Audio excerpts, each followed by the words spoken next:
But Darrell, what I see 9 drivers that's pretty lined up back there. If they can complete if they can get a lap started, they're going to be in great shape. I tell you, the guy, Truex jumped out there. He's out there all by himself, way up here. You see him going down the back right now. But the drivers in the back must cross the start-finish line before that clock gets to 0. Let me tell you, or their lap will not count. And that's going to be close. We're at 23, 22, 20. That's going to be close for some of them to make it. Being the rabbit, Martin Truex may have the right strategy. We're down to 14, 13, 12, 11, 10.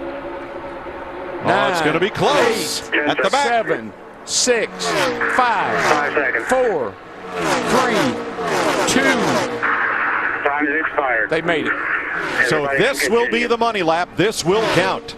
Well, I think if you watch that group right there led by Casey Kane in the 5, that's probably where the pole sitter for the Daytona 500 is going to come from. That group's in the catbird seat because they got 3 cars in front of them and they're coming up on the back of them pretty quick. That group should put down the fast lap. As long as they don't start slicing and dicing through 3 and 4. I think they got it. I think they know they're in the best spot right now. Just stay right there, draft up on the cars in front of you, and you're going to have a pretty quick time here, I would say. Just look how quick they're pulling up on those 3 drivers in front of them. But and it's really it's almost perfect. It's almost perfect the way they timed that out. Those guys did. Good job. Truex now, Earnhardt, Kane, Hamlin, Gordon Johnson. How about that? Jeff Gordon will 48-24, baby. Love it. Awesome job, buddy. That is unbelievable. Man, that's awesome. That's so cool, guys. In the offseason, Jeff Gordon announced this will be his final season. He was emphatic last week, saying this will be his final Daytona Speed Weeks. And he'll start the 500 from the pole. How about that? You can't make this stuff up, guys. I'm just telling you, you really can't. Jeff Gordon, Jimmy Johnson, the front row for the 500. Jeff Gordon in his final Daytona 500 will sit on the pole for the 2nd time in his career. He has won the Great American Race 3 times. He'll try for a 4th in his swan song season. Chris Neville is down there with him. And Chris, that's 23 consecutive seasons with a pole, and you start 2015 off fantastic. What's it like to get the pole in your last run at the Daytona 500? Well, you know, the team at Hendrick Motorsports always puts so much effort into these restrictor plate races, and I mean every race, but you know, so much pride in the engine shop and the bodies and the engineering that goes into these cars. And you know, this year with this qualifying format, the driver finally gets to play a role. So with a fast race car and, you know, a lot of coordination between the spotter, Alan, you know, and myself and our teammates, that was pretty nerve-wracking. I didn't think we were going to wait that long. I really wanted to go sooner than that.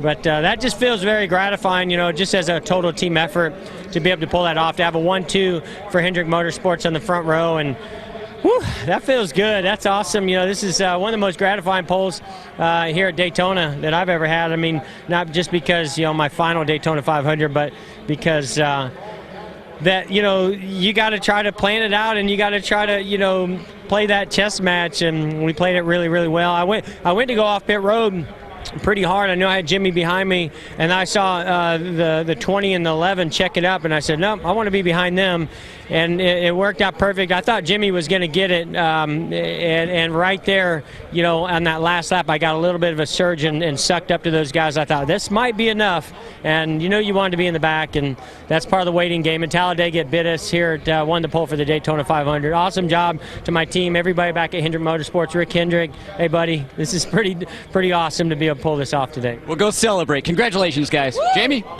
A lot of for Hendrick Motorsports, the 4th time they sweep the front row for the Daytona 500. Jeff Gordon, his 78th career pole. As a dual Thursday on Fox Sports 1. Different reasons that Jeff Gordon, in his so long season at his last Daytona 500, is smiling, sitting on the pole for next Sunday. More in a moment. 43-year-old Jeff Gordon signing his name in on another Daytona 500 pole, the 2nd in his career. He's only the 5th driver in the history of qualifying for the Great American Race to surpass 200 miles per hour. We saw Jeff Gordon be patient today to get the pole. If you're going to make the Daytona 500, it's only a 150-mile race. There's no time for patience. You got to go. Next Sunday right here on Fox, the pre-race show at noon Eastern, 9 Pacific, with the 57th running of the Great American Race. And to make this race, you got to go through the Twin 150s on Thursday, and the way to do it, no mistakes on pit road. You cannot wreck out early. You must come off at turn 4 and see the checkered flag. And I know we got a couple of big names starting up front, guys who are the champions who've won the Daytona 500, and Jeff Gordon and Jimmy Johnson. Remember when Trevor Bayne, 125 to 1 the long shot, won the Daytona 500. So anything can happen. It'll be a week of fun. The Budweiser Duel Thursday on FS1. For Kenny Wallace, Michael Waltrip, the entire gang, I'm Chris Spires. Thanks for being a part of NASCAR on Fox. Have a great week. Stay warm. We'll see you next weekend right here. We're down to close to a minute and a half, and we still have 6 drivers to make their run in this final round. Here's Jeff Gordon, the 24 car, seeing some green with Jeff compared to his teammate Dale Earnhardt Jr. Gordon has won a pole at every Sprint Cup track except Kansas, Kentucky, and Las Vegas. It's going to be a great lap. Great lap. Oh, boy, she's good. Oh, yes, 27.73. She's good. That's my boy. That's the guy Larry and I both said. We looked at the lineup. We said, watch that 24. He's laying in the weeds. Sneaky Pete right there. All right, 3 Chevys top of the Muskie.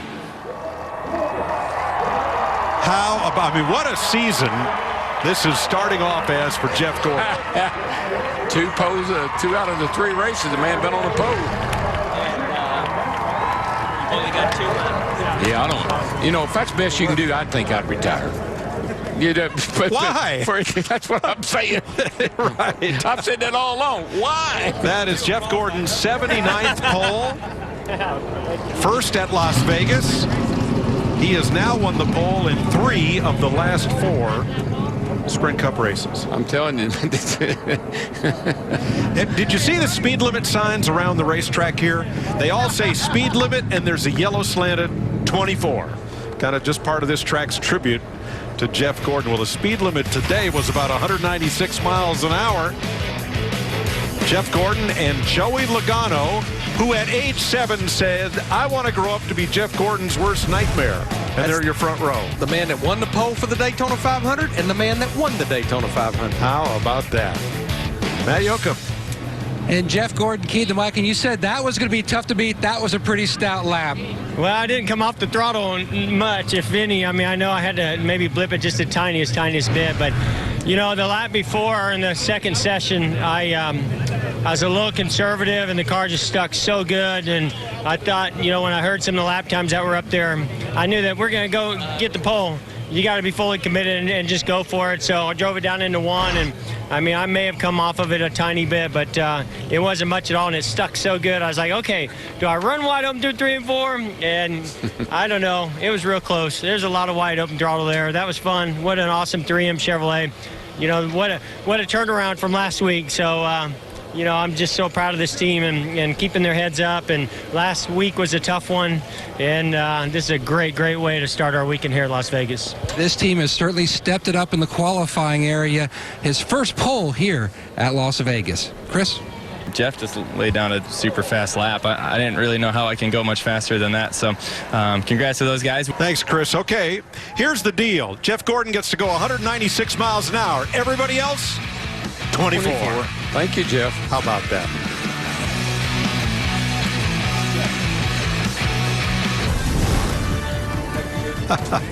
It's a happy Jeff Gordon fan. Well, it took their driver 18 years to win his first pole at Las Vegas Motor Speedway, and he does it in his final appearance here. He will lead Joey Logano and 41 more. 48 cars attempted. That means that 5. Jeff Gordon will be the official track record holder leaving here today. And Larry, I thought that sounded so well. We saw all the track records, 24 of them last year. We're not going to see any new track records this year. And here we are, 3rd race of the year, new track record. And after last week in Atlanta, where 13 cars did not get to post. 22 car going through post-qualifying inspection as well. And in the Neon Garage, fans can get pretty up close to their heroes as Jeff Gordon goes back to visit with his team. And that's got to be such mixed emotions. You know, knowing that this is your last year of drive and you're running great and set a track record, you got to have mixed emotions. We'll have more from Las Vegas Motor Speedway, where Jeff Gordon has won the pole for Sunday's race.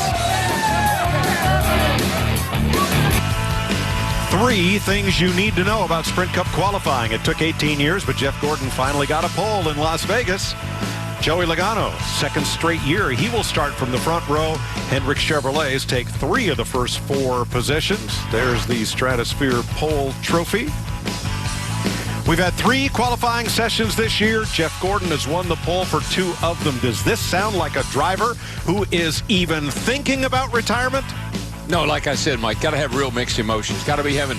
He had a year of his career last year, I thought. I mean, great 4 wins and fought for the championship. But here he is starting off this year, already 2 poles. Gosh, he's got to have mixed emotions about the decision to retire. The racing's been a little dismal, but I mind you, in 1996, he had 2 rough finishes. And after that, to start the season, rallied to win 10 races after that. All you need is one win. That's all you need. Win and you're in. 196 miles per hour in that 3M Chevrolet. Earns the pole position for Jeff Gordon. Broken foot from that Daytona crash. 30 years old today. Chris Neville. Well, Carl Edwards going to go out right near the end of this first round of qualifying. And Carl, right now you've got what you got, but I guess temperature stuff would be important, you know. And the other thing I'm watching is just the line people are taking, whether they're cutting across that apron or not. I can't really tell what's faster. So I think our Aris Toyota is pretty good. It ran really well in practice qualifying, so hopefully it's good enough to get up there in the front row. Matt's doing great. Looks like Dave was pretty fast too. Well, Carl started in the top spot back in 2013, but that qualifying session was rained out. Here is Jeff Gordon going for the top of the board in his Drive to End Hunger Chevrolet. He is the winningest active driver at Talladega, but it's been 14 races since he's been to victory lane here. That's a big lap right here. Yeah, his get up to speed lap was unbelievable compared to Paul Menard. How about 49.17 for that 24 car? Yeah, I want to be way down in them 49s. That's way down in them 49s. Matt? And catching him with Michael Waltrip. You're watching. But that 49.17 is pretty amazing. I was just talking to Jeff about the upcoming Xfinity race. We're going to work together, and he was very confident that he had a fast Chevy, and looked forward to that qualifying run. I see why now. That's amazing. I didn't know anybody could go that fast. Thank you, Michael. Yeah, Jeff may be a little late to the booth because he definitely will be in round 2 with that lap at 194.74 miles per hour. That is steamy, Mike. That is a big, big lap right there. 194 miles an hour, single car. That's big. Ricky Stenhouse clocks in 18th. Jeff Gordon is fastest. Well, Jeff Gordon, just looking at timing and scoring over here. That big lap that you did, 3/10 quicker than everybody else. But in that second round, drivers that go late in the first round, are they going to have any benefit because of the heat that they have in the drive line? Yeah, it's interesting. I was watching the Xfinity qualifying, which this is all new to us. I like it. You know, it's great. These guys put so much effort into these cars, from when the body's put on them to the paint shop to putting it, you know, all the parts and pieces together, all those details, the engine shop. So my hat's off to all these guys in this Drive to End Hunger Chevrolet, everybody at Hendrick Motorsports. That's a great lap. You know, I don't know. I would think that you would go faster, but watching Xfinity, they didn't. So you would think a little heat in the drive line and everything usually would be good. Obviously, heating the engine is not good. So maybe cooling them down for, what is it, 8 minutes, maybe that's not quite enough to keep all the power that's in there. But that's exciting. That's cool. I'm glad I think we're going to make it to the second round. We'll see what we got in the second round. All right. Thanks, Jeff. He should easily make the second round. Yeah. Jeff Gordon fastest in round 1 at 194.7 miles per hour. 24's got a big gap on the field. I want to go get him, but I'm not sure if that's a realistic goal. They seem to have a little bit more pace. 12 drivers will advance, led by Jeff Gordon. Yeah, now you saw those hoses there going down in Casey Mears' Cal area. They're just 12 drivers will run for the pole at Talladega next. And there is Jeff Gordon headed for the booth after he competes in round 2 of qualifying. And here are the drivers who are competing Saturday and Sunday here at Talladega. Quite a list there. So we get ready for round. Jeff Gordon didn't drop down on the apron. And so if I'm going to do something, if I'm going to copy somebody's lap, it's going to be his, because I don't think anybody's got anything for the 24 car. Larry, as we talked, it's so rare that any driver has 3/10 in the bank at Talladega, where making it or not making it is less than 100th of a second. I mean, Jeff Gordon's first lap, that was massive. Yeah, and I even saw it on his get up to speed lap. But when we interviewed him, I think he brought up a great point. You know, there's such a balance with these race cars of keeping some heat in the hubs, in the drivetrain, the gear, the transmission, but yet getting that engine as cold as possible. Jeff Gordon went out fairly early in the session. I look at Dale Earnhardt Jr., his teammate went out fairly late. But yeah, regardless, heat or no heat, 3/10 is going to be hard to overcome. The Hendrick cars would be hard to beat, and apparently Ryan Blaney didn't get that memo, but now the fastest car from first round with 3/10 in the bank from first round. Jeff Gordon, see if he can secure the pole here with this run. In his final season in the Sprint Cup Series, final full-time season, Jeff Gordon by a lot in the green going off into turn 1. He won the pole for the Daytona 500. Remember, that was not single car qualifying. That was the multiple car knockout qualifying format. He's just constantly building speed. He was good in 1 and 2. He's gaining speed in straight line speed down the back straightaway. This car is absolutely spot on, well prepared. He was fastest in round 1 by more than 3/10, 32 100ths. Well, he's got 2 in the bank now and gaining. This car is just so fast, and really fast in a straight line, and it doesn't slow down in the corners. This car is just really, really free and running fast. Look at this time. Oh, feels good. Let's see. Yeah, you got it. Good job, guys. Awesome job, guys. That's all you right there. All you guys. Yep. Big cheer from the crowd. By 28 100ths of a second, Jeff Gordon, third on the all-time list, has won his 80th career pole in the Sprint Cup Series. His last pole came at Las Vegas. This is his third of the season. 23 straight years Jeff Gordon has won at least one pole. And did you see, this is what I like about this kind of qualifying, did you see how excited that the crew was? I mean, they were jumping up and down and celebrating because they had more to do with this than anybody. Gave Jeff a great car, and he took advantage of it. I told Jeff I was coming to the front row. I knew I wouldn't beat him because he's really quick.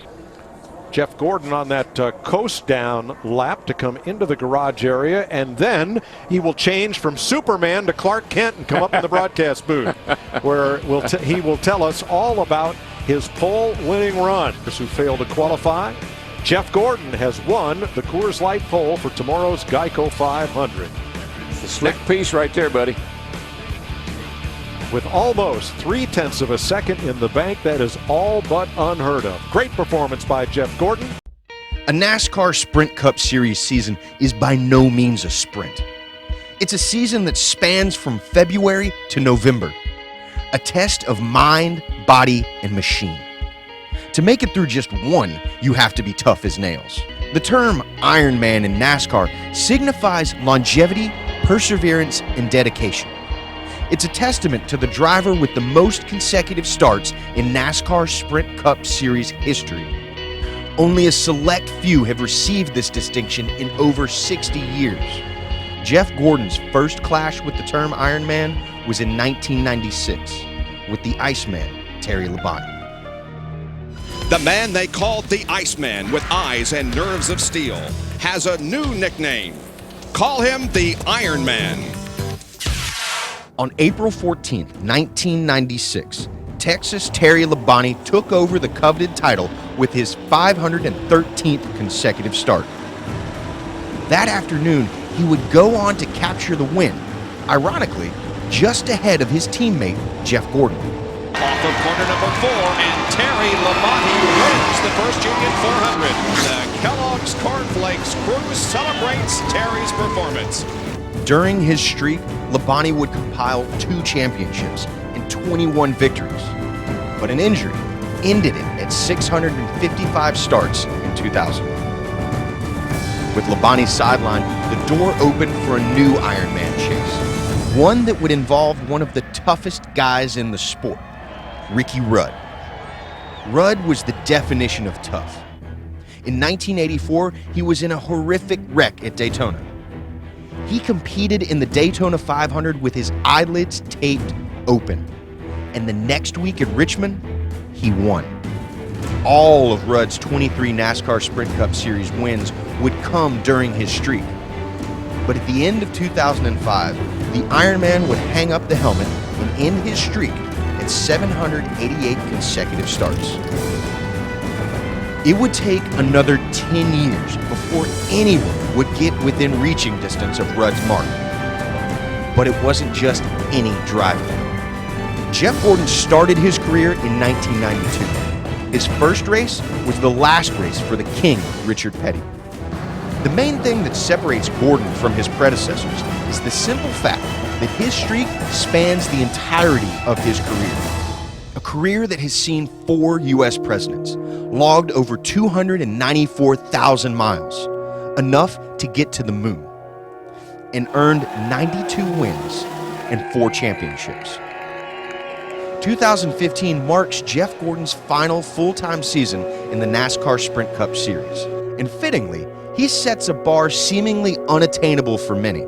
That's insane. I don't know how many starts I have, but I know I'm not even close to that. I mean, that's crazy. Think about that. I think I've got like 300, 350 starts or something. That number's so big for me. I'll never have that many consecutive starts. So I've had a tough time just running 36 races in a row. You think you're Ricky Rudd.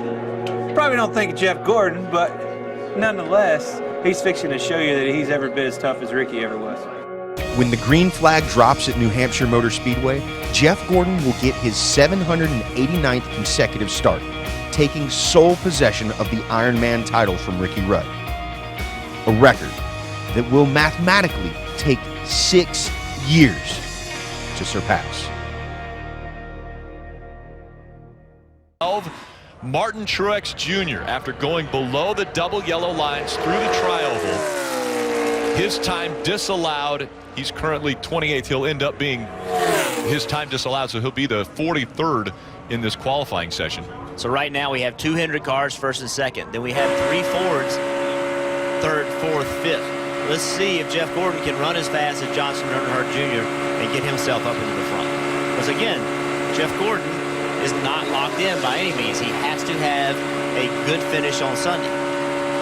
This is a heck of a lap right now for Jeff Gordon. He's 4.5, almost 5/10 ahead of a 98. This right here looks like the fastest lap we've seen today. Continues to go into the green. I think this is going to relatively easily jump to the top.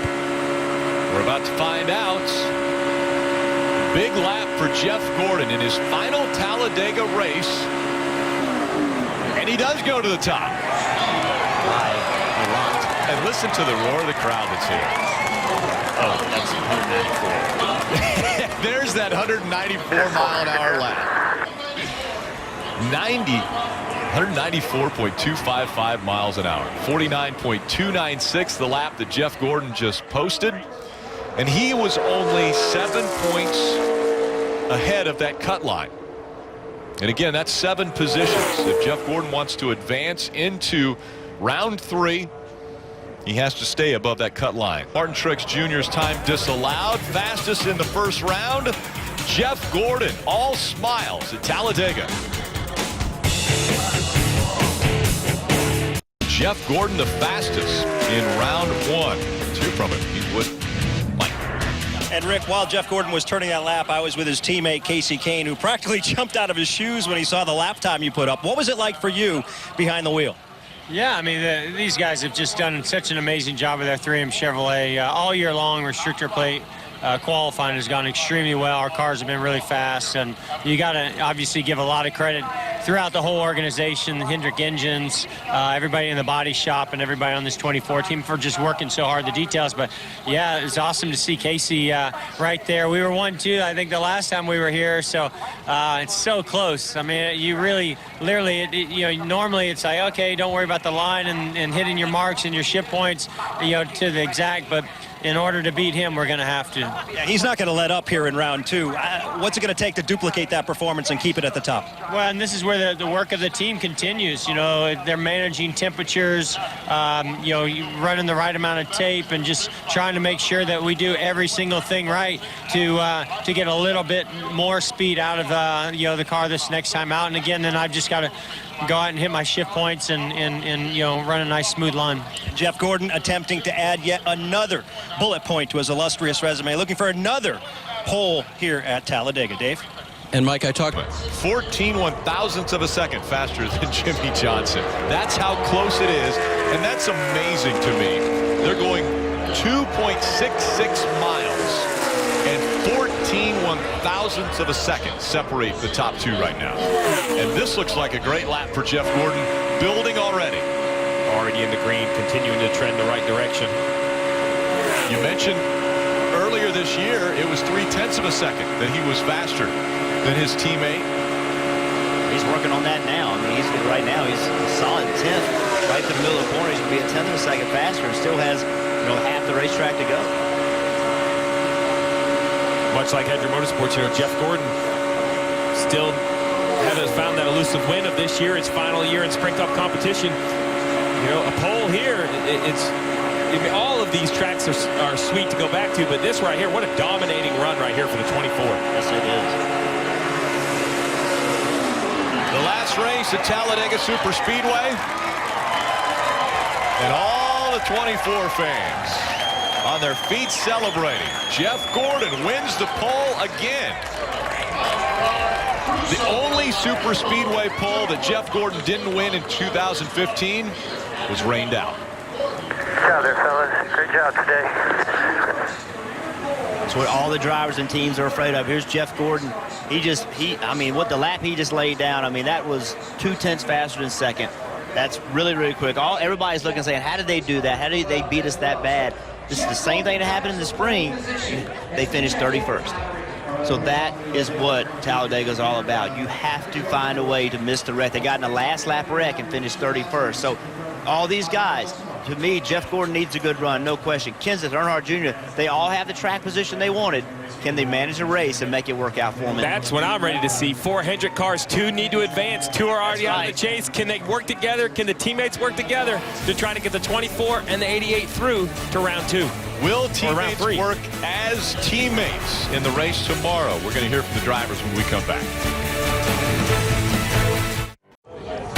And a lot of weather issues in Texas for F1. Their qualifying scheduled for 10 a.m. tomorrow on CNBC.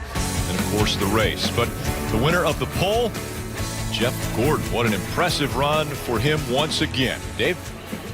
Rick, he sure knows how to make an entrance. His last Talladega race, and you are on the pole. And I saw you fist-bumping members of your team. I don't even recognize. How deep does this effort go?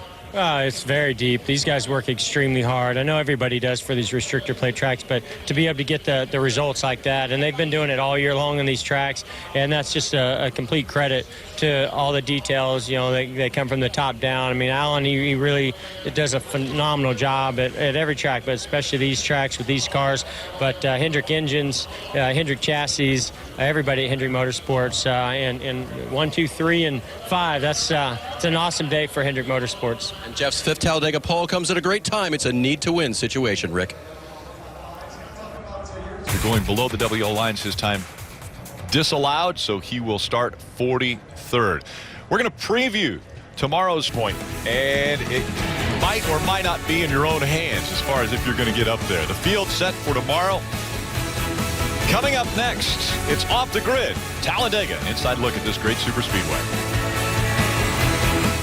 Jeff Gordon will be up front, and the fans are going to love that. All right, let's go close this thing out, man. You got this. Green flag in the air. Jeff Gordon trying to get away. Still there, still. All clear, white flag. Down the back straightaway, Gordon beginning to pull away. The drive for 5 is still alive. Jeff Gordon headed for checkered flag out of turn 4. Yeah, buddy. Yes. Yeah, baby. Yeah, we're going to Homestead. Yeah, that's how you fight. Going to Homestead, boys. That's how you do it. That's pretty cool, Jeff, getting a win last time at Martinsville. That was huge. I love you guys. Great job. Way to hang in there. That's what I'm talking about. Fighting and digging, boys. That's what we do.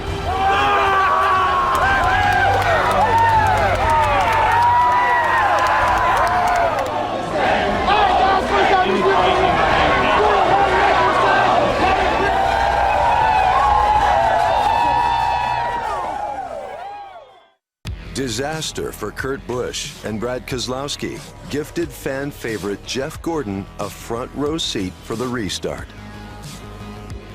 Nobody's sitting down here The intensity level beginning to build. This will be all you.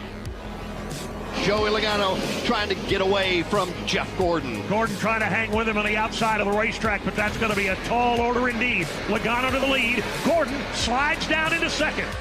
Gordon was in position to reap the benefits of the chaos. When the incident happened with Joey and Matt, I was getting a lot of pressure from the one car behind me. Alan made the call. We came in, got 4 tires, and then I felt really good. A final pit stop gave Gordon fresh rubber and the confidence that he could carry his team to the championship race. Now Denny Hamlin slips up the banking in turn number 2. Jeff Gordon battles with him for second in turn 3. Here comes Jeff Gordon. He will go to second. Boy, that has the crowd on their feet here at Martinsville. Gordon to second. All clear, all clear. All right, go get him now. With brake rotors glowing, Jeff Gordon on the brakes to the inside of A.J. Allmendinger, and Jeff Gordon has taken over the lead. Caution because of the car in turns 1 and 2. Sam Hornish, oh my gosh. Oh, I thought that, you know, could possibly be over right here. I've seen too many things happen at Martinsville. Still. All clear, white flag right here. White flag in the air, one more time around for Gordon. Bring it home, bud. Down the back straightaway, Gordon beginning to pull away. The drive for 5 is still alive. Jeff Gordon headed for checkered flag out of turn 4. For the 93rd time in his career, Jeff Gordon is going to victory lane. Let the celebration begin. Yeah, baby! Yeah, we're going to Homestead! Yeah! That's how you fight! Hey, this is one of the biggest moments in my career. To have that happen 4 races, you know, away from the end of my driving career, to set it up for us to go battle for a championship. I don't think I'll ever be able to recreate that moment. I'm really proud that we're in this position, but I'm also highly motivated by this team. I think at this point, anything is possible. We're here, and we're one of the Final 4. Why not us? And welcome back. They are coming to pit road. The 24 decided to make his way to pit road. Marty. Well, Jeff Gordon's been describing his team as scrappy. We'll see how scrappy they are. They're going to fix that left rear fender damage a little bit and a wedge adjustment as well. 4 Goodyear tires for Jeff Gordon. We'll see where this will put him on the restart, Dave. Kevin. 24 won the race off of pit road order. Okay, guys, I know we were a little surprised when that many cars came to pit road. Too many cars?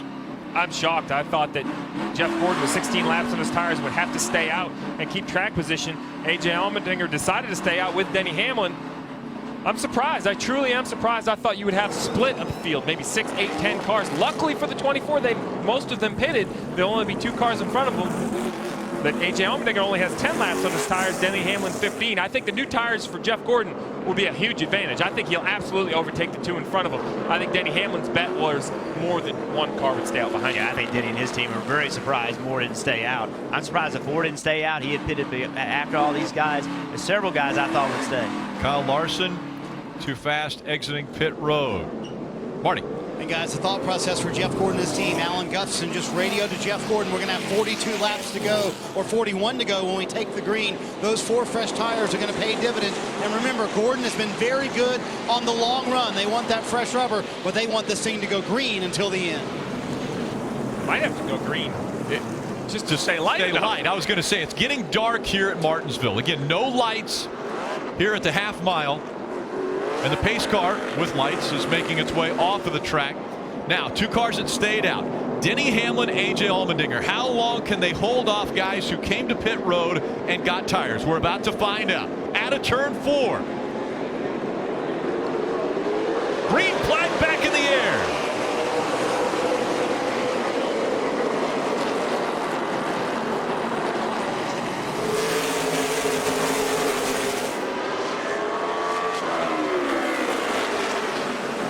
A.J. Allmendinger is definitely not making it easy on Denny Hamlin with great battle back from the outside. A little bit of contact as they went through 3 and 4. Now the crossover. by the 18 of Kyle Busch. He's made it to the inside and now put Martin Truex Jr. on the outside. A.J. Allmendinger making the move. And Allmendinger out in front of Denny Hamlin. Remember, A.J. Allmendinger has the freshest tires of the two that stayed out. He only has 10 laps on his tires. Can A.J. Allmendinger hold off the hard-charging 24 of Jeff Gordon? Fresher tires for the 24 on back. How big of a difference will it make as Denny Hamlin now peeks to the inside of A.J. Allmendinger. Allmendinger closes the door on him. That was an impressive move by the 47 to take the lead from the outside. We have yet to see that happen at all today. Allmendinger trying to hold them off for 37 more laps. A win a year ago for... So Jeff Gordon starting to take a little bit of a look at Denny Hamlin down the straightaway, just letting Denny know I'm here. I think those tires are going to start to matter here in just a few laps. And Jeff Gordon's going to have to play defense on Martin Truex Jr. He's right on the 24's bumper.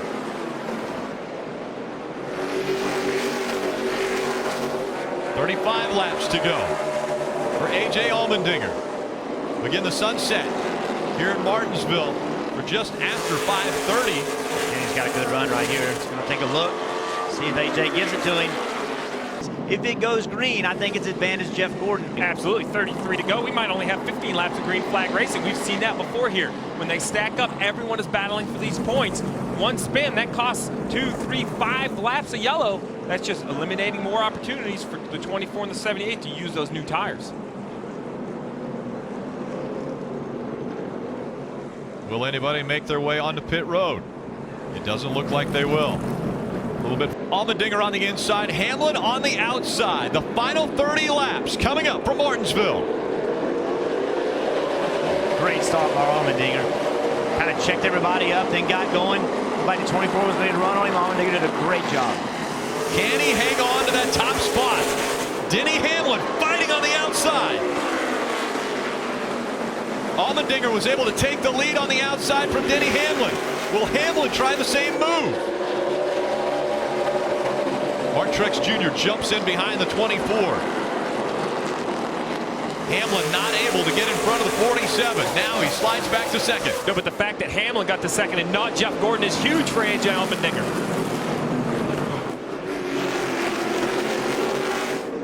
Hamlin not as quick coming out of turn 4, and that allowed the 24 of Jeff Gordon to get to the inside.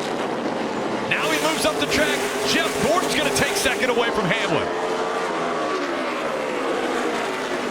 The pressure tires on the 24. Now, right behind the 47 of Allmendinger. I believe the 24th with those fresher tires will get to the bumper of the 47, but will he be able to get by? Will he even try to get by him clean, or will he move the 47 right up the track? Remember how much this win means to the 24.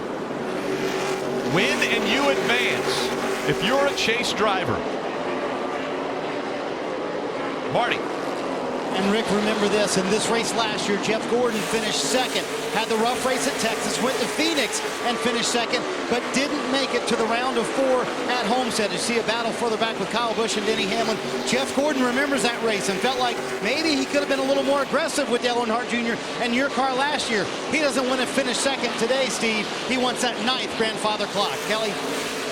41 of Kurt Busch back on pit road. They spent significant time back in the garage. They thought they had that suspension fixed on the right front, but apparently they haven't, as they've had to bring him back down.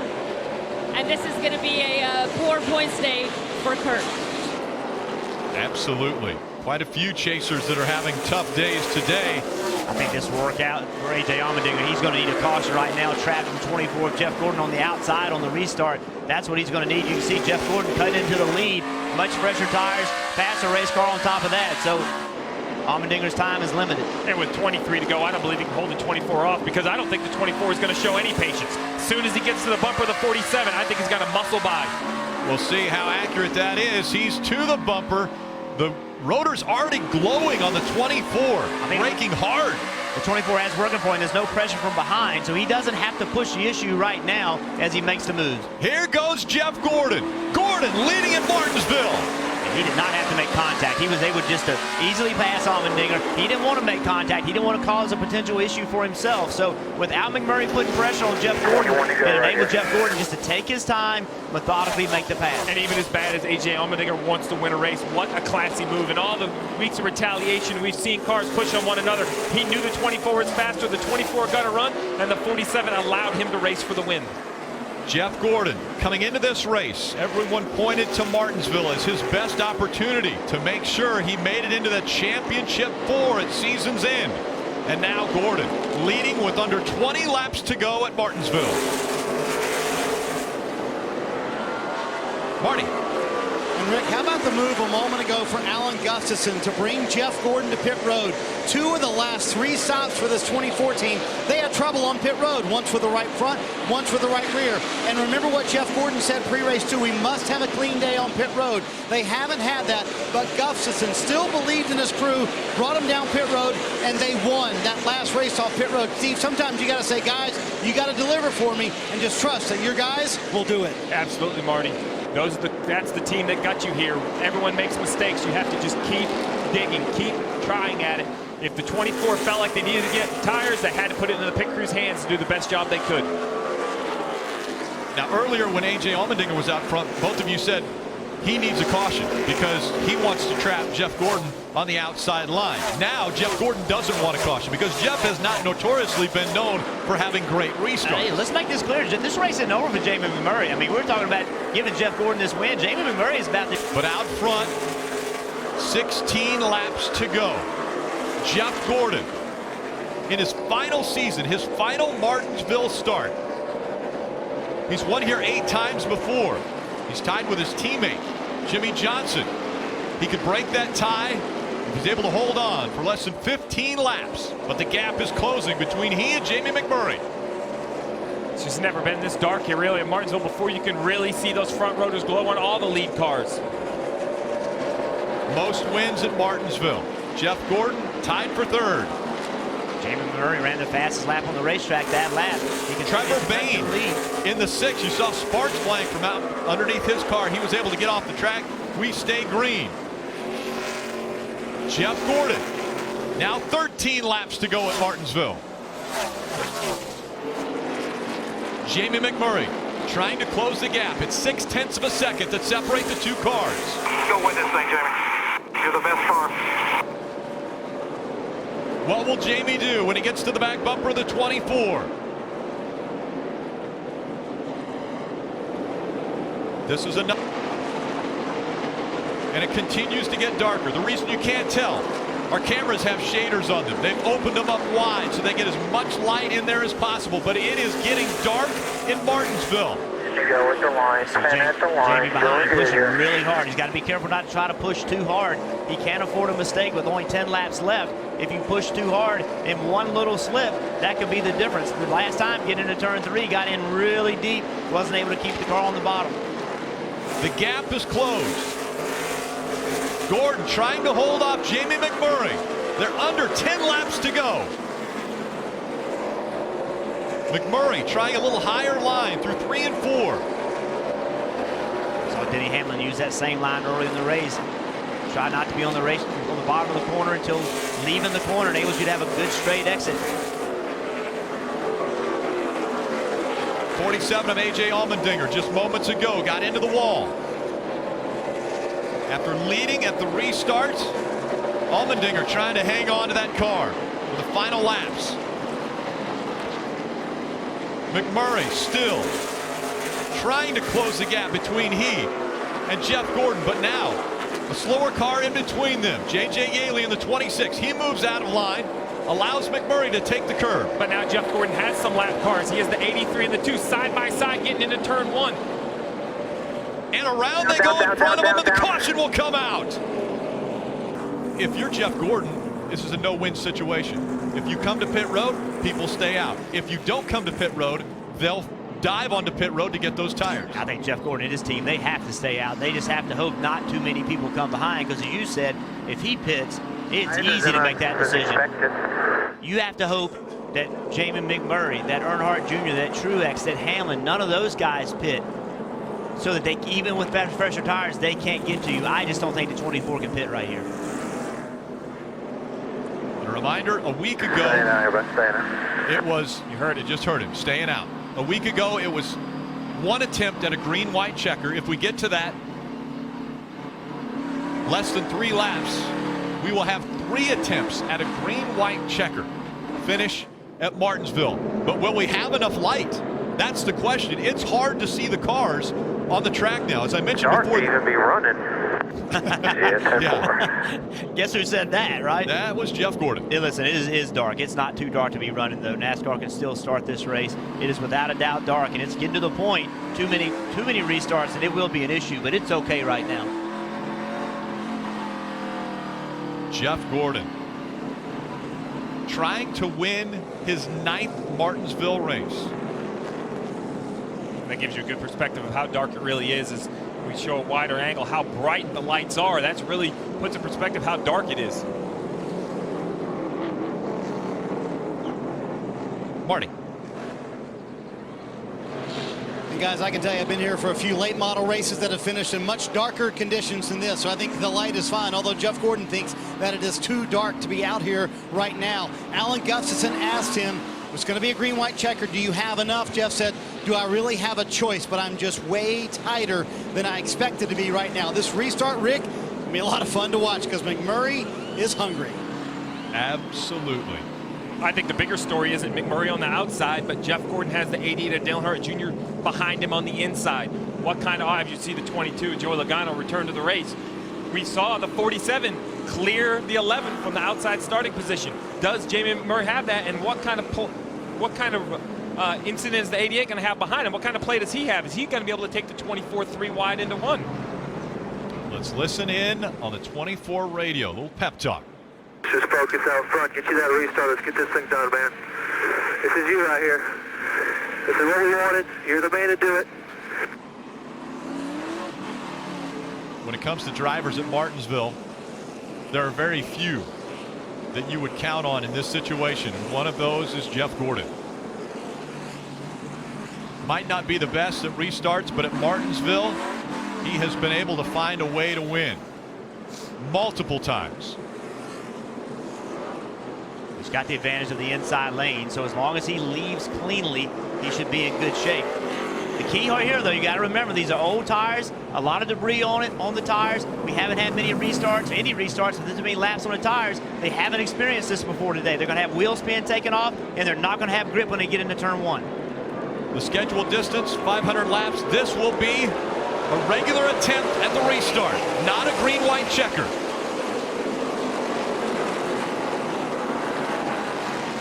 Oh, Jamie with a good run off turn 2. That's as good as you could hope for. Side by side for the lead as they go into 3. McMurray a little higher through 3 and 4. The advantage to the 24. White flag in the air one more time around for Gordon.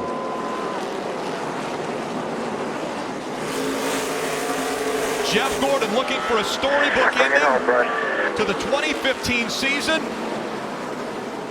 Out of 3 and 4, this win's gonna punch his ticket to the championship 4. Gordon wins at Martinsville. Yeah, we're going to Homestead. Yeah, that's how you fight. Hey, boys, that's how you do it. That was huge. That was huge. God, I love you guys. Great job. Way to hang in there. That's what I'm talking about. Fighting and digging, boys. That's what we do.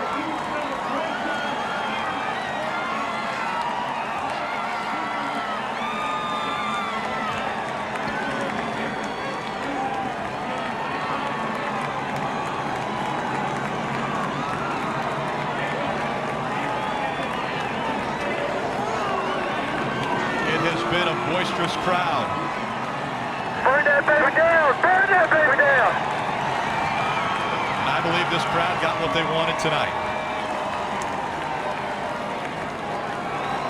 A lock for the Hall of Fame. Jeff Gordon in his final season in the Sprint Cup Series. Gets win number 93 on his career, and more importantly, he moves into a position where he could get his 5th championship.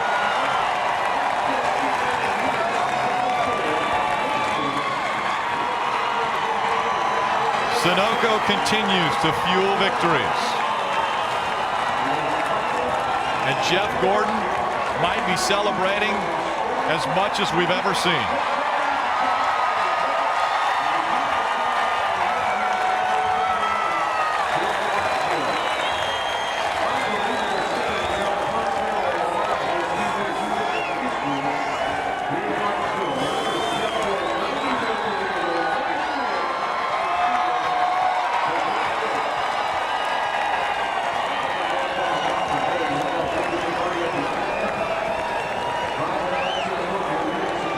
Racetrack that has been so good for Rick Hendrick. The winningest team ever at Martinsville, and it's been fueled by that man, Jeff Gordon. 9 wins at this racetrack.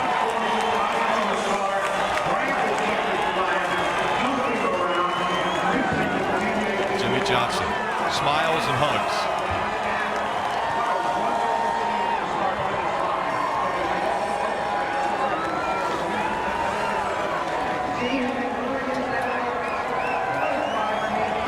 There's been 93 wins for Jeff Gordon, but maybe none sweeter than this one. In his retirement year,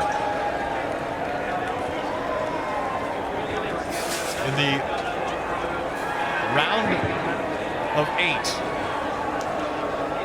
Martinsville looked to be the best track for Jeff Gordon, and he capitalized tonight. Jeff Gordon will move on to Homestead. He has solidified a spot as one of the 4 drivers that will race for a championship.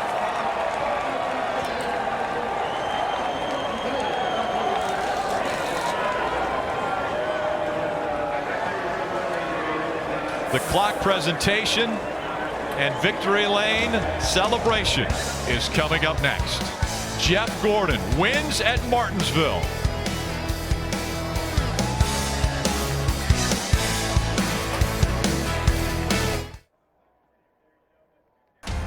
In a career that has spanned 23 years, a young Jeff Gordon has 4 championships.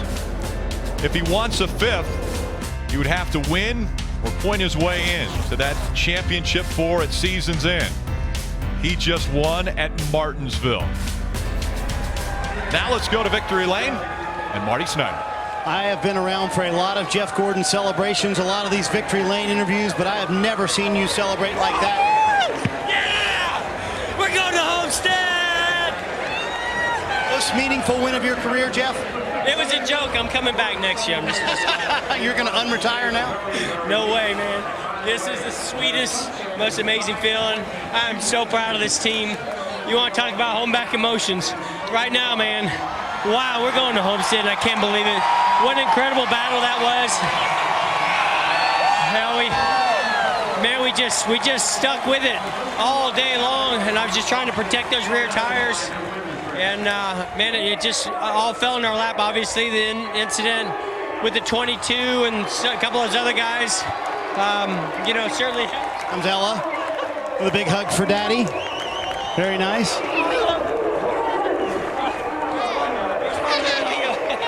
A little confetti there.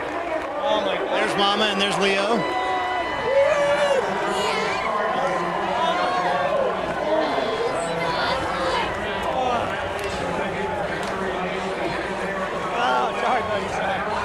Squeezing him so hard, I don't think he can breathe. Kind of like me those last couple laps. Yeah, I give a lot of credit to Jamie McMurray, raced me hard and clean there. And oh man, I tell you, it's never over here though. It's just never over. What a battle, and what a team. I tell you what, people don't give this team enough credit, and we seized an opportunity right there. You know, I don't think this opportunity would present itself the next couple weeks. But boy, it sure is nice to have taken advantage of this one, not have to worry about that. You and I talked a lot over the summer, and you said at times this team was at each other's throats, and then things weren't going well. Did you really believe when all that was going on, this could happen?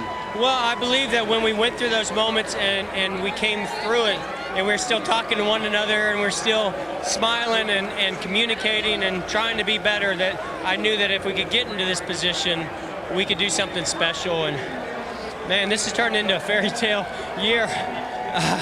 I can't believe it. I cannot believe Homestead's going to be an unreal weekend, and we're completely focused now. We talked about this in our meeting before the race, that if we can make it through today and win, all our focus is on that Homestead car. So I don't know who to thank first. Obviously, I need to thank AARP, Member Advantages, and oh my gosh, Pepsi, Exalta, Chevrolet, Panasonic, Valvoline.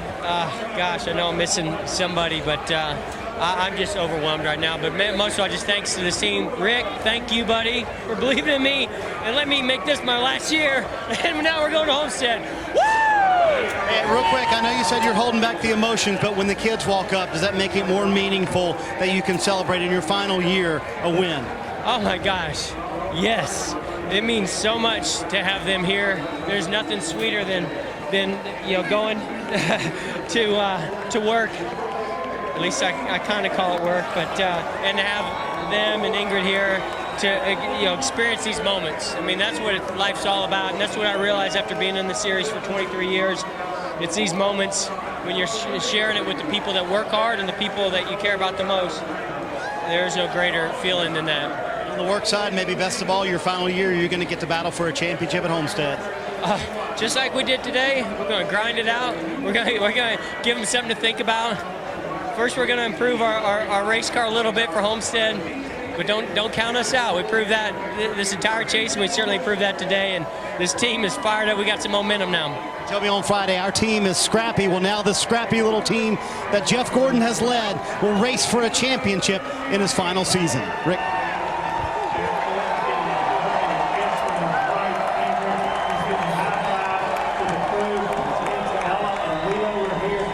It's been over 5 minutes since he won the race, and the roars continue.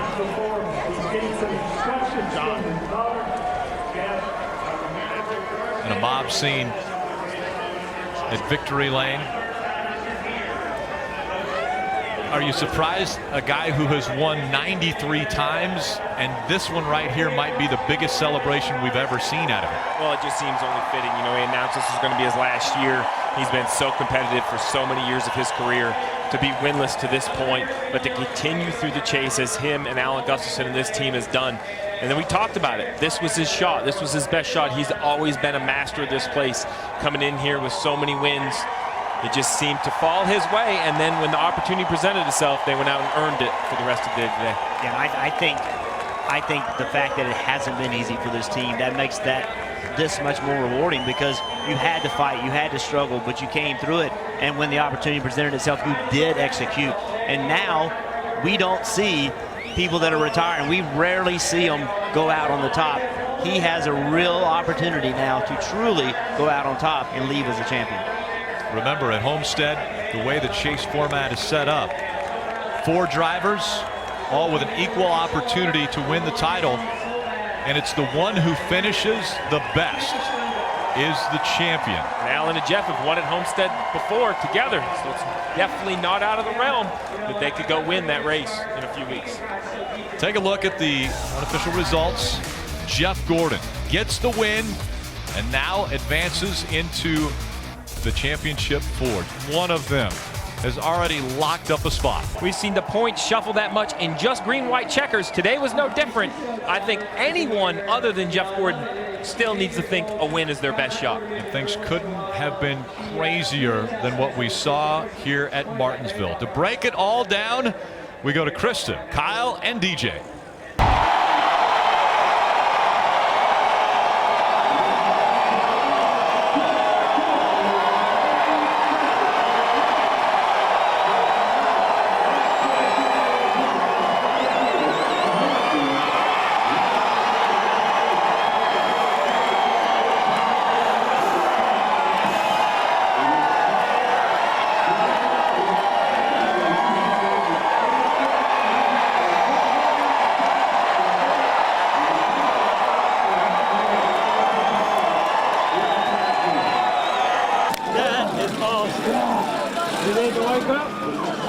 not awake yet. Oh my God. Oh my God.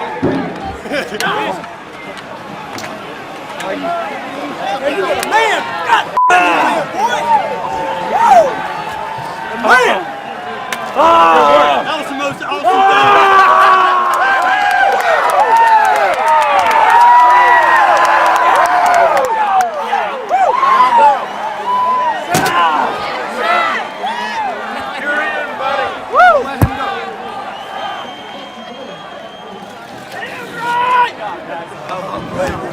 Oh, unbelievable. I believe You that. did. You did. I'm It's enough. Unbelievable. You're the man, buddy. You deserve it. Dreaming, man. That's awesome. That's great. Hey, boss. Can you believe that? I love you.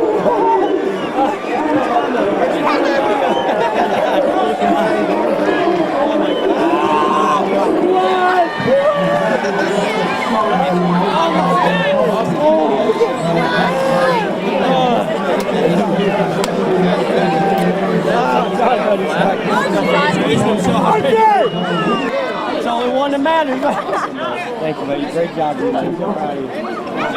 Let me move this real quick. John, I don't know. But see the sticker? Listen. So we're all going to put our fingers on one. Here, Leo, you can. Yeah, you there? Where do we put it? Anywhere? Let's go up here. Jeff, get on the phone. You want to put your hand finger up there? All right, guys. It's not the prettiest one I've ever seen.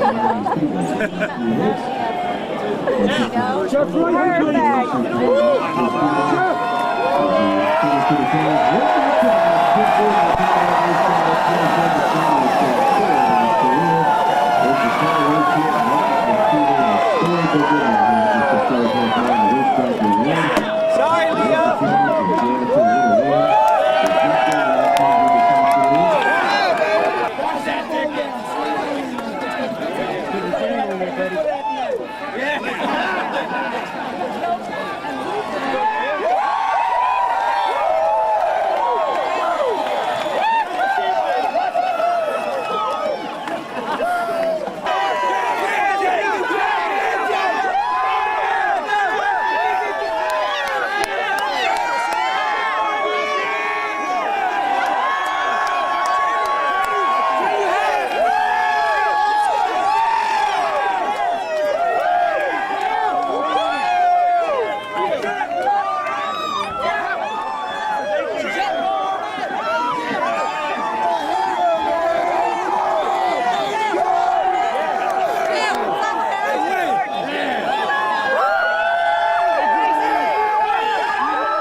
Special things happening at this track.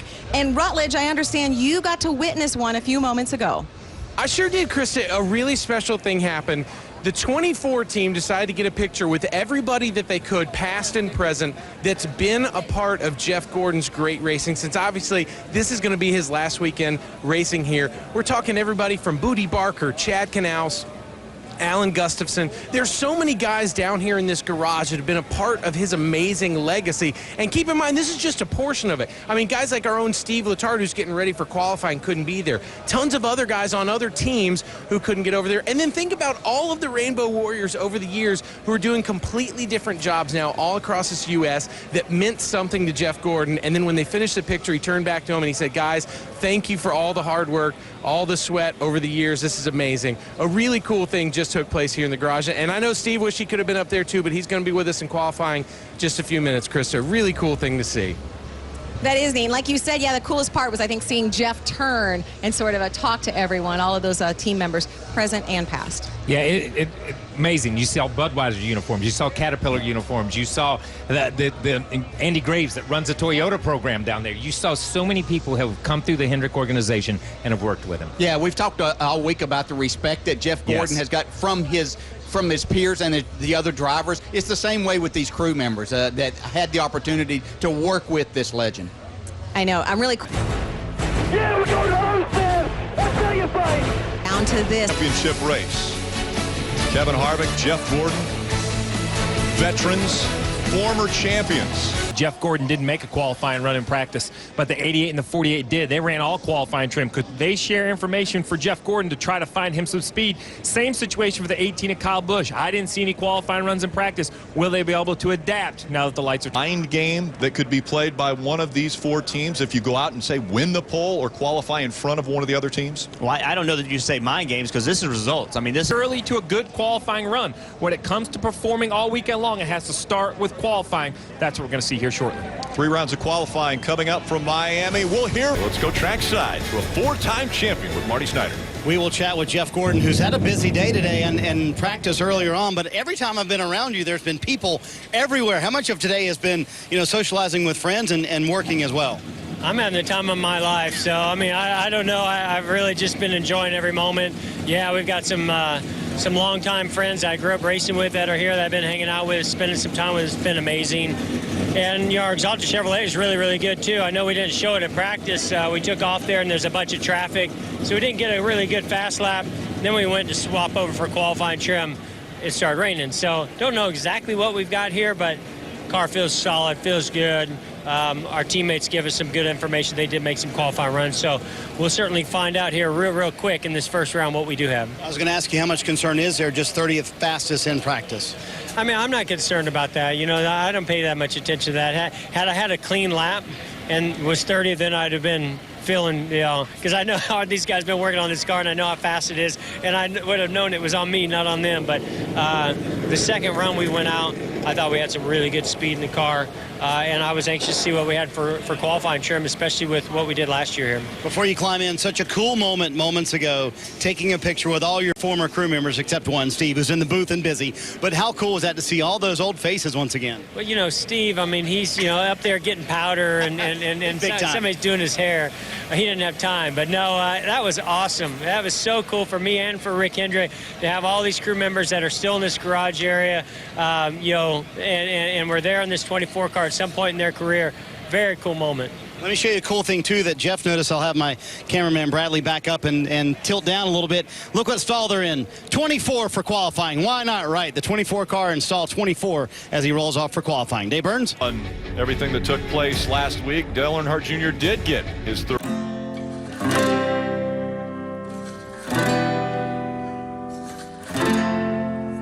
All I wanted to do was be a race car driver ever since I was, 6 or 7 years old. That was my dream.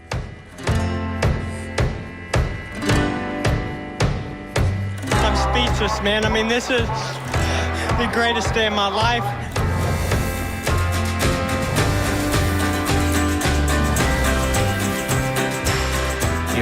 To have those numbers fall in line with a dream, it doesn't get any better than that.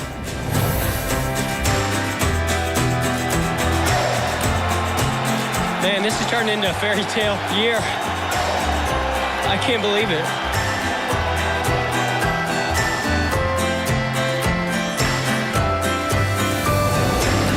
Jeff Gordon looking for a storybook ending. How will the fairy tale conclude? Jeff Gordon has 81 career poles. This will be his final qualifying session in the Sprint Cup Series. This weekend, everything will be the last. It will be his last final practice tomorrow. And of course, his last race, 797 races consecutive for Jeff Gordon. Gordon outside the cut line. Now Paul Menard sits 24th. And it's a waiting game for Jeff Gordon. Cool the car as much as you possibly can. Cool the tires off as much as you possibly can. And you're definitely going to have to push the car as hard as you can if he wants to make it into the top 24. It's going to be difficult to do, but I still say because they did not make a mock qualifying run in practice, I think they have a lot to learn. I think that, now they can talk about his line. He can think about his line. That's what happens when you go make a qualifying run in practice is you go do something, then you go back and you think about it. What could I have done different? Well, how can I make this car go faster? Could I change my line? Where did the car need to be better? All those conversations can be had after you make your first run. this was their first run. So of the cars that have gone, I think potentially, even though we know the tires aren't going to be as good, they potentially can find a little bit of speed. It is such a tall task. We saw in practice from run 1 on stickers to run 2 on scuffs, 3/10, 4/10 of a second. I'm not sure anybody is able to go faster, but if anybody can, we talk about the big stage. Jeff Gordon, he's done it his entire career.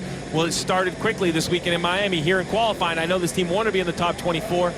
This is going to be a big second effort by this 24 car. The track was quiet. Now Brett Moffitt will be the first car to go out and try. With more on the 24, though, let's go to Marty.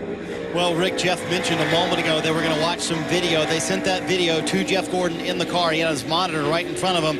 And it's dartfish video. Steve, you can explain what that is in just a moment. A very helpful tool for these race teams. After he watched the dartfish video, he said, I can see we're going into one. I was too aggressive. So that's what you're talking about, Jeff. But talk about this dartfish, Steve, and how useful of a tool it is for these teams. Oh, yeah, that's such really deep. But when you drive it in the corner too deep, it hurts you. You're better off lifting a little bit early and then trying to go to the throttle quicker. How much time do we need? I need to get going. 46 seconds at the yellow line all the way around to the flag. 4-6. And that's Jeff Gordon asking his spotter, Eddie DeHunt, what time do I left to leave the end of pit road with 46 seconds left? The issue is, though, you got to have a clear hole. Traffic will do the 24 no good, so he needs to be patient, but also have enough urgency to get out there before the track gets very busy. Off of 4 right now if you want to roll. Certain spotter said it's a good hole off of 4. Jeff Gordon's going to elect to take it. I think this is the right thing to do. I think the first clean hole you get, you go ahead and you run. You never know how many cars go to the racetrack. You know, if you know you have a clean run right now, go take advantage of it.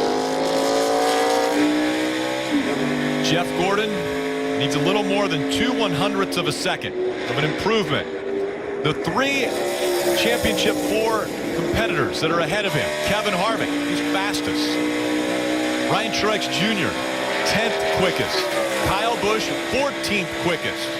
Jeff Gordon, the only one of the Championship 4 not in the top 24 yet. And coming to get the green flag. See that really high 3 and 4 to carry all the momentum possible to the green flag. And it's helped. Look, he's already a 10th ahead of the cut line. And he stayed with it. Look at him go. 0.2 of a second already. To the good as he goes down the backstretch.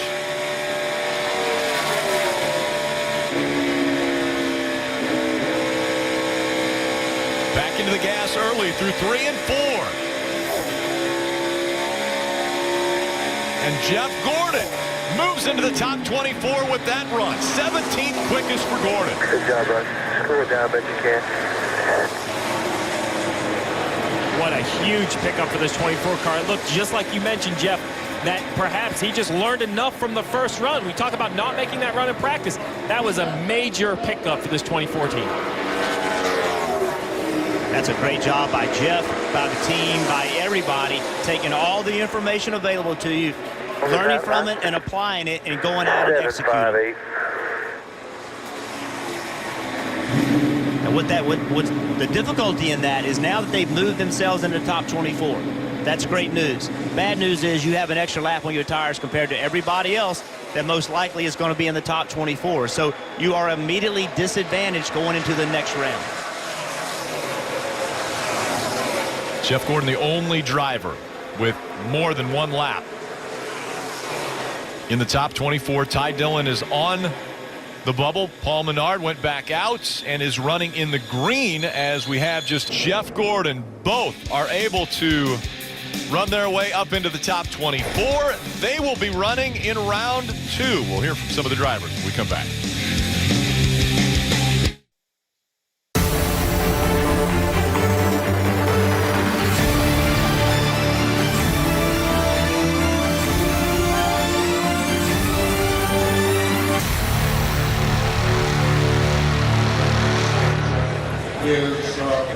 And already a lot of drama with Jeff Gordon. Barely gets into the second round. He had to go out a second time to be able to make it into the top 24. Jeff Gordon didn't wake up a champion. It took him a while. While he was achieving that, though, you had to be watching him as a young race fan. Can you give us a memory about Jeff? I was. My dad actually sent me some pictures of go-kart bodies he found at our old race shop the other day with the number 24 on it. That was my first number because of Jeff. And I just remember going to Bristol all the time as a 5-year-old kid, watching him win races and run really, really well. And I was a big fan of his and Ray Evernham and all those guys. So I had a ton of memories just walking up to him in the pits there at Bristol, sneaking in so I could get a picture with him. Yeah, that's right. That is a memory. He didn't get caught that day, and he's not in trouble now, but he has a great memory of Jeff. Trevor Bayne, 24-year-old now. Take a look at that. His hero growing up. He'll be racing against his hero on Sunday for the final time. Round 2 coming up next. 7-9, you talk about 1/100 of a second better than Almirola. That might be enough. Jeff Gordon just rolling off the pit road now, or at least out of his stall. He had this to say on the radio just moments ago about his competition. Logano had his whole car above the second seam at 3 and 4 that time. He's P1. What are you talking about, the bottom seam or the top seam? Top seam. He had the left sides above the top seam. 1 and 2, he had his rights just above the second seam. This racetrack has so many different options for the drivers. There's just so many different places to go, and it is really the only visual mark that a driver can use through the corner. And there's 2 seams. He had to get clarification. There's really 2 seams. That's when we talk about the 3 lines here at Homestead, Miami. There's the bottom, which is kind of all the way from the apron up to the first seam. The middle line, which is when you walk in between the 2 seams, but then the top, as we see Jeff Gordon go down here into 3 and 4, I expect him to run really high. There he is. You see his left side tires right on that black line. That's the second seam. That's the top of the racetrack. And I think this is a big test right now. This is going to be a good indication of what people can run their 3rd time out, and that's what people are going to have to do to knock Harvick out. So we're going to know right now if he can beat him, but also if other people can beat Harvick. I mean, if Jeff Gordon somehow can eliminate Kevin Harvick on his 3rd run, it would be a huge victory for this 24 car, and he's doing it. He's tracking in the green after 1 and 2. This is when it gets harder, though. 3 and 4, as your tires get older and get hotter, that's when it becomes harder. He barely got out of the gas at all in 1 and 2. Now through 3 and 4, still in the green. Can Gordon do it? This is how you've won 93 races on the big stage. Do it when it matters. 3rd run on tires, P6. 6th quickest for Jeff Gordon. That moves Kevin Harvick outside the top 12. Way better. It also moves Truex to 11th, so he's only 2 spots from being knocked out. But I think that's a good sign for Harvick. I think if Gordon could go out and run that quick, his 3rd time out, I think that means Harvick can as well. But I think the pressure's on the 4. If the 4 doesn't go out and run. To me, advantage Jeff Gordon. Not getting a Q run in practice. First run, slow. Not nearly good enough.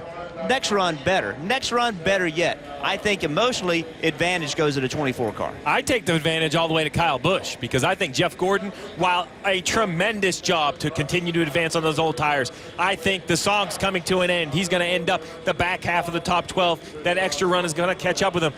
It's the final qualifying round of 2015. 3 chase drivers. It's Junior, the Cinderella story. Now Gordon has the most laps on his tires because it took him 2 attempts to get through round 3 into round 2. I would love to tell you that matters, but he continues to prove us wrong. With the most laps on his tires, he didn't just sneak into round 3. He qualified 6 quick in round 2. Hamlin, Jeff Gordon, Carl Edwards still to go. Gordon making his way out. This will be his final run, his final qualifying effort in the Sprint Cup Series. Go get him. Once again, Eddie DeHaan, go get him.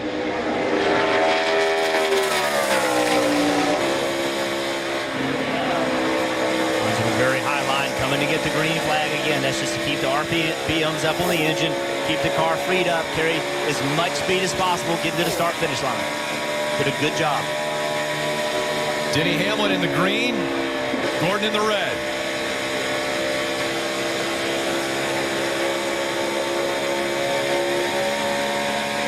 Hamlin with a good run. Jeff Gordon, 1/10 of a second off. Where will Gordon start in his final race? Denny Hamlin fastest. Now Jeff Gordon 2/10 of a second off. Where will he be slotted? Jeff Gordon, 5th quickest. Kyle Busch is 3rd quickest. Mark Truex Jr., 10th quickest. Carl Edwards, 0.2 of a second off. And Carl Edwards, 7th quickest. Denny Hamlin. What a run for Jeff Gordon, though, to start off the way it did. No way could you have convinced me he would have ended up in the top 5. That, even though he got beat by a competitor in Kyle Busch, Jeff Gordon and the 24 team have to feel great about this qualifying effort. Oh, I think so for sure. I mean, they haven't been able to match the speed of all these other teams on the mile-and-a-half racetracks. They come out the first day of this championship weekend and get 5th, which is only 2 spots behind Kyle Busch and ahead of the other 2 competitors. I think they leave here feeling great about that. Dave, I think everybody up and down pit road is wondering how Jeff Gordon pulled that off to get into the top 5 after having an extra run than everybody else did, Jeff. How did you do it? It wasn't easy. Man, that was a heck of an effort by this race team. We've got a great race car. I just totally messed up. You know, that first run, without making a qualifying run in practice, I just didn't know how hard I could push it, how much the track had picked up, and it cost me that first run because I felt like I drove in deep and got back in the gas early, but I didn't push it near hard enough to make it through.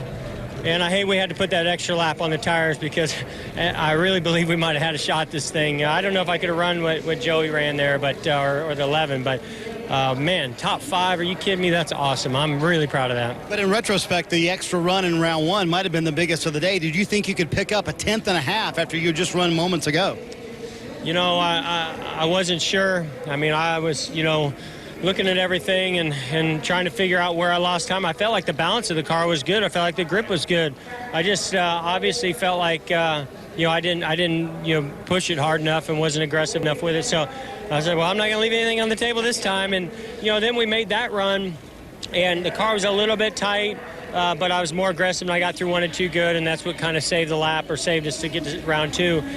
And then from that point on, I was just like, oh, man, how are we going to, you know, keep advancing, because I felt like I already had too much on the tires at that point. This place fall off is huge, but we got a very strong race car with this Exalta Chevrolet, obviously, because to be able to do that the next couple runs, pretty proud of those laps. I had to make up to this team what I did on the first run, so glad I was able to make it up. That's pretty awesome to get top 5. I'm really happy and proud of that. In a weekend of final things, that'll be your final qualifying effort. That's a pretty good note to go out on, isn't it, after all the effort the team put in and you put in? Well, again, you know, you're always looking for just confidence and momentum and things, and the way our practice went earlier today when the rain hit, and then that first lap on the track here in qualifying wasn't looking good. But, you know, that's what this team's done all year long, is find a way to claw and scrape and get ourselves back into it. And that those next, you know, 3 runs were huge. So, yeah, you know, that's what you got to do if you're going to win this thing. As he told me many times in the last few weeks, we're a scrappy team, and I like that. Jeff Gordon and his team scrapped their way to a top 5 qualifying effort, Rick.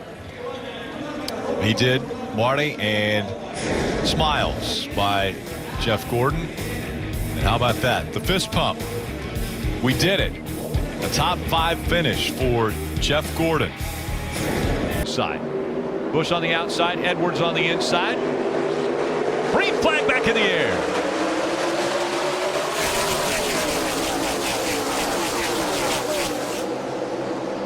Jeff, we talked about more aggressive restarts with a 24. Jeff Gordon got one there. A great restart for Jeff Gordon. To the bottom of the track and to the front of the field.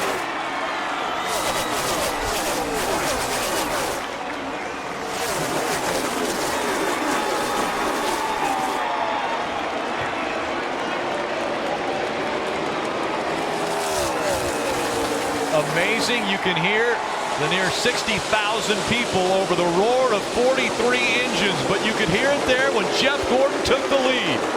Marty. And Rick, what an incredible scene. Eddie DeHaan, his spotter, said the 18 spun his tires, go, go, go. And the whole team collectively gave a fist bump, and you can hear the crowd cheering Jeff Gordon in the lead at Homestead. Here comes that 18 of Kyle Busch, still looking at the bottom of the track. Jeff Gordon's teammate. 48 of Jimmy Johnson lurking back there in 3rd.